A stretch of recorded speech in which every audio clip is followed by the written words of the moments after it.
Hey everyone, welcome back to my channel. हम करने वाले हैं यूपीएससी के year wise question paper with detail solution, जिसमें हम 5 मिनट में करेंगे 5 क्वेश्चन विद डी। चलो स्टार्ट कर चलो चलते हैं। हम करेंगे कैसे कि पहले हम स्टेटमेंट 1 को समझेंगे, फिर स्टेटमेंट 2 को समझेंगे, ठीक है। फिर उनका हम कंक्लूजन एक्सप्लेन करेंगे। स्टेटमेंट 1 को पढ़ेंगे, फिर उसे एक्सप्लेन करेंगे। स्टेटमेंट 2 को पढ़ेंगे, फिर उसे एक्सप्लेन करेंगे। फिर हम कंक्लूजन में पूछते हैं कि आंसर क्या होता है, जिससे कि तुम्हारी स्टेटमेंट भी क्लियर हो जाए और उससे रिलेटेड कंसेप्ट भी क्लियर हो जाए। तो स्टार्ट करते हैं पहले स्टेटमेंट से। चलो पढ़ते हैं क्या लिखा हुआ है। The atmosphere is heated more by the incoming solar radiation than by the territorial radiation. देखो, ये स्टेटमेंट हमारी गलत है। ये स्टेटमेंट हमारी गलत क्यों है? क्योंकि जो हमारी अर्थ है, देखो इनकमिंग सोलर रेडिएशन होती क्या है? जो सन से आने वाली रेडिएशन होती है उन्हें बोलते हैं इनकमिंग सोलर रेडिएशन, और जो अर्थ से एमिट हो रही होती है उन्हें टेरिटोरियल रेडिएशन बोलते हैं, ठीक है। इस स्टेटमेंट में कहा गया है कि हमारा जो अर्थ का टेम्परेचर वो हीटेड होता है ज़्यादा, किसकी वजह से? इनकमिंग से, जो सन से आ रही है उनसे। लेकिन हमारे इन्वायरमेंट में इतनी स्ट्रॉन्ग गैसेस नहीं प्रेजेंट है जो सन से आने वाली रेडिएशन को कैप्चर कर ले। Most of the heat capture होती है हमारे लैंड एंड ओशंस के थ्रू। तो जो अर्थ से, जब हमारे अर्थ से जो एमिट हो रही होती है, तो वहाँ पे एक ब्लैंकेट बना लिया जाता है CO2 के द्वारा, जिससे कि मोस्टली जो रेडिएशन है वो बाहर की तरफ नहीं निकलती, जिन्हें हम लॉन्ग वेव रेडिएशन भी बोलते हैं। जो शॉर्ट वेव रेडिएशन होती है जो सन से आने वाली होती है, जो लॉन्ग वेव रेडिएशन होती है जो अर्थ से निकलने वाली होती है। तो ये गलत है, क्योंकि जो टेरिटोरियल रेडिएशन होती है वो रेडिएशन होती है जो अर्थ एमिट कर रहा होता है, और जो अर्थ एमिट कर रहा होता है वो एब्जॉर्ब हो जाती है ज़्यादा, जिसकी वजह से हीट हो जाती है हमारे इन्वायरमेंट में ज़्यादा, ठीक है, ना कि इनकमिंग रेडिएशन से, ठीक है। तो पहला स्टेटमेंट हो जाता है हमारा गलत। सेकंड पढ़ते हैं, carbon dioxide and other green house gases is the atmosphere are the good absorber of the long wave radiation. जो कि हमारा सही है, क्योंकि जो कार्बन डाइऑक्साइड वो ग्रीन हाउस गैसेज है जो हमने पढ़ाई हुआ है, तो वो क्या करती है, वो अपने इन्वायरमेंट के अराउंड एक ब्लैंकेट क्रिएट कर देती है, जो कि जो हमारी लॉन्ग वेव रेडिएशन उसे बाहर नहीं जाने देती, वो वापस रिफ्लेक्ट बैक कर देती है, जिसकी वजह से क्या हो जाता है, जो long wave radiation in atmosphere में ही एब्जॉर्ब हो जाती है। तो अब चलते हैं कंक्लूजन पे। कंक्लूजन क्या आ जाता है? Both statement 1 and statement 2 are the correct. नहीं, दोनों स्टेटमेंट करेक्ट नहीं है। Both statement 1 and statement 2 are the correct, but statement 1 does not, ये भी नहीं है। स्टेटमेंट 1 इज करेक्ट, ये भी नहीं है। तो D is the right answer. चलो अगला क्वेश्चन करते हैं। देखो, thickness of the troposphere at the equator is the much greater as compare to pole. हाई स्टेटमेंट सही है, क्योंकि जो जो हमारी इक्वेटर पे ट्रोपोस्फियर की हाइट होती है वो होती है 16 से 18, ठीक है। और पोल पे जो हाइट होती है 8 to 10 किलोमीटर। तो क्या होता है, इक्वेटर पे क्या होता है, इक्वेटर पे टेम्परेचर बहुत ज़्यादा होता है और प्रेशर्स कम होता है, जिसकी वजह से जो वार्म एयर होती है वो ट्रोपोस्फियर को और ऊपर की तरफ पुश कर देती है, जिसकी वजह से जो ट्रोपोस्फियर की हाइट होती है वो इक्वेटर पे ज़्यादा होती है, और पोल पे क्या होता है, टेम्परेचर कम होता है, प्रेशर, इसलिए वो ज़्यादा अपवर्ड जो कोल्ड एयर होती है वो ऊपर तक नहीं जा पाती, ठीक है। तो स्टेटमेंट क्या हुई हमारी सही? क्यों? क्योंकि जो स्ट्रॉन्ग कन्वेंशनल करंट होते हैं, स्ट्रॉन्ग कन्वेंशनल करंट वही होते हैं जो इक्वेटर पे हेड एंड फेडरल सेल्स पड़ी होगी, तो वो जब वार्मर होती है, ये ज़्यादा गर्म होती है, तो वो उसे ऊपर पुश करते हैं, फिर दूसरी एयर आकर उसे ऊपर पुश करते हैं। तो दोनों स्टेटमेंट सही है। तो दोनों स्टेटमेंट सही है, और स्टेटमेंट 1 स्टेटमेंट 2 को एक्सप्लेन कर रही है। It's about easiest question.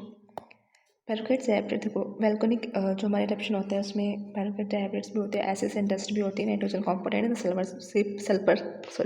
Sulphur component भी होते हैं। पर देखो, पैरोकास्टिक डैब्रिस होते क्या हैं? जब वैल्कोनिक का इरप्शन होते हैं तो उसमें से बहुत सारी गैसेस निकल रही होती हैं, जो एकदम से एक्सप्लोजन होते हैं बहुत स्ट्रॉन्गली। इतने हमारा वॉल्केन, सॉरी फॉर दैट।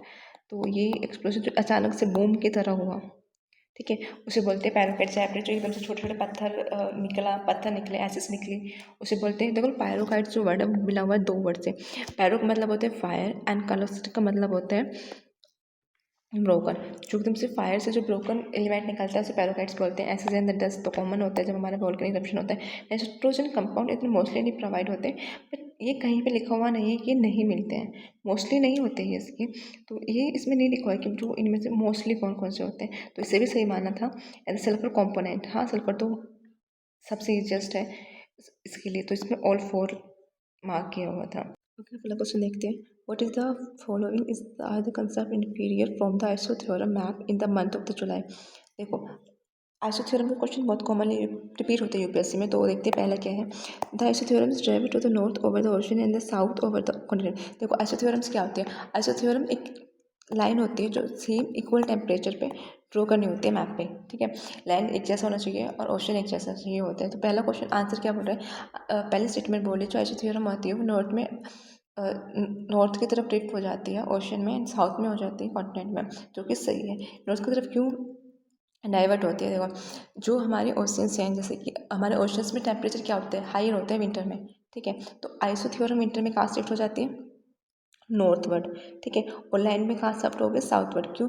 क्योंकि जो लैंड होती है, ठीक है, उसका टेम्परेचर लोअर होता है, ठीक है। तो इसलिए एक ही जैसे टेम्परेचर शो करने के लिए आइसोथ्योरम्स बनाई जाती है। आइसोथ्योरम जो सेम टाइप का टेम्परेचर नोटिस करते हैं। तो ये स्टेटमेंट दोनों सही है, क्योंकि आइसोथ्योरम डाइवर्ट होते हैं नॉर्थ में, एंड द जो एशिया मतलब लैंड पे वो साउथवर्ड शिफ्ट होती है। इसमें लिखा हुआ the pressure of the cold ocean current gulf stream and the north Atlantic drift make the north Atlantic cold ocean isotherm back toward the north. इस स्टेटमेंट में हमारी गलत है। क्यों? क्योंकि जो गल्फ स्ट्रीम है एंड नॉर्थ अटलांटिक ड्रिफ्ट है वो एक वार्म ओशन करंट है। देखो, ये और ये कोल्ड नहीं है, ये क्या है? वार्म है। तो इनकी वजह से जो टेम्परेचर होता है नॉर्थ अटलांटिक ओशन का, वो आइस फ्री रहता है विंटर में।